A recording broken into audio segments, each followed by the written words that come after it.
Okay, just to kick it off, really impressed with the guys and their approach to the game.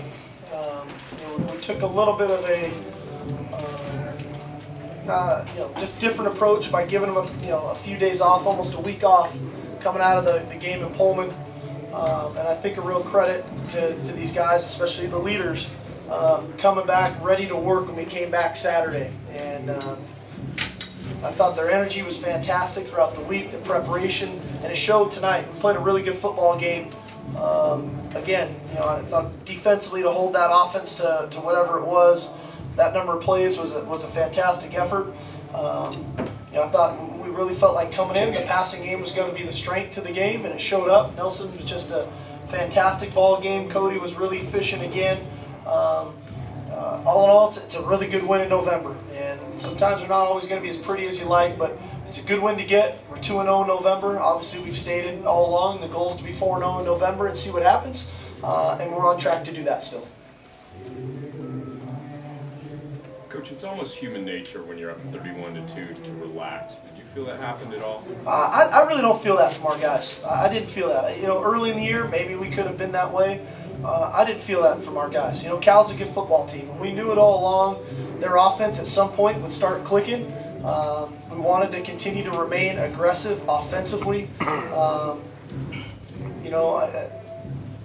wish we would have performed a little better in the red zone. A couple opportunities. We had some touchdowns called back. We had an interception in the red zone. I think we left some points on the board for us, but I don't think we let down. I think Cal's a good team. We need to find a way there late in ball games to continue to play with confidence, probably more than anything else, quite honestly. I don't think our guys thought the game was in the bag. I think because of the season that we've had and because of some of the types of games that we had, sometimes that can creep into the back of your mind, and that can have an effect on how you're playing tonight. We're a better team today than we were, a month and a half ago. And my talk to the team as we move forward is going to be about continuing to play with our confidence, that our capability to make the plays that we've been making all game long, because the game didn't change. They were running the same plays. We have the ability to play better than that, and we'll work on it.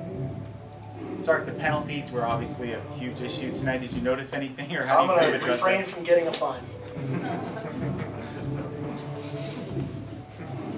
Steve, we ran a story today at the Times with Josh Shaw speaking publicly for the first time since August. Did you have a reaction to it? I didn't get a chance to read it, quite honestly. I've got people I count on to read it and to give me a synopsis of it. It sounds relatively accurate.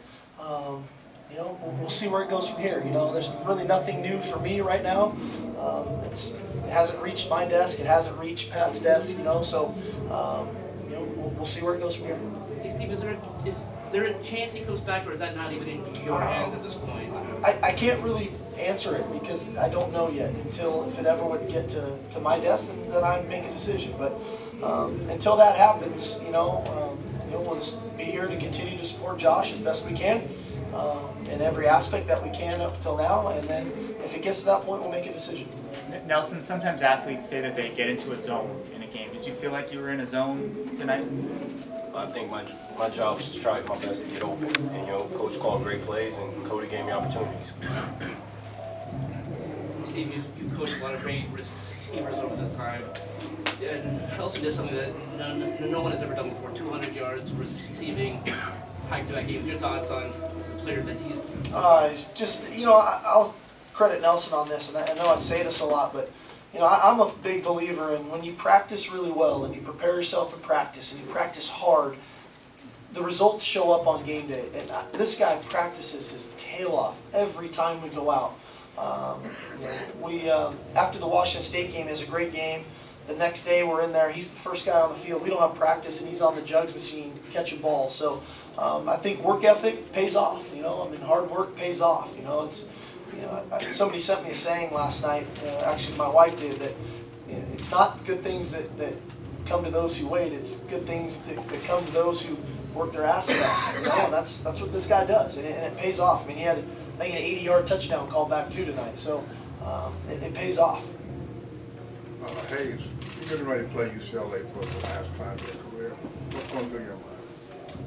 Just first of all, we got to just take care of this win. Just love one another. Like I said, continue to get this confidence back rolling and closing games. When that time comes to watch film, we'll be ready. Steve, the USC radio broadcast said tonight that Bryce Dixon was not here for undisclosed reasons. Can you tell us why? Yeah, it's a student conduct issue. I really don't get to, I'm not privileged to talk about it quite yet. It's an ongoing process, but it's a student conduct issue more than anything else. Steve, how will the next game help define the season? You guys have had some tough wins, tough losses, but it seems like this next one is like the one that everyone kind of looks towards. Right. As I said before, when we kind of got through this stretch and we were looking at November and we were looking at our schedule, the goal is to go 4-0. And we've got to 2-0. We've got 2 really good wins. UCLA is the next game on the schedule, and we can't get to 4-0 until we get to 3-0. And we're fortunate that we get a little bit extra time to prepare to get ourselves fresh again, to put together a really good game plan in all 3 phases, and go play a really good football team. See what happens. Nelson, with the stat mentioned, the 2 200-yard games in a row, to have that kind of history, what does that mean to you personally? Really can't think about that right now. I'm still thinking about third down conversion I didn't catch. So that's what's on my mind. Steve, it'll be your first time as head coach of USC for rivalry week. I know it's only been like 20 minutes, but does it feel any different as you get ready for that game, this new role? Well, I've been part of this game so many times. I love this rivalry. I think it's a uniquely special one in college football, and it divides households. I have 2 older sisters that graduated from UCLA, so I got to keep one eye on them all week too. So, this is what college football is about. You get into late November, you're playing the rivalry games. Not only is it a rivalry game, but it's a game that really matters in our conference standing. So it's bigger than just playing UCLA. This is a factor in first place in our conference potentially. So there's a lot that goes into it.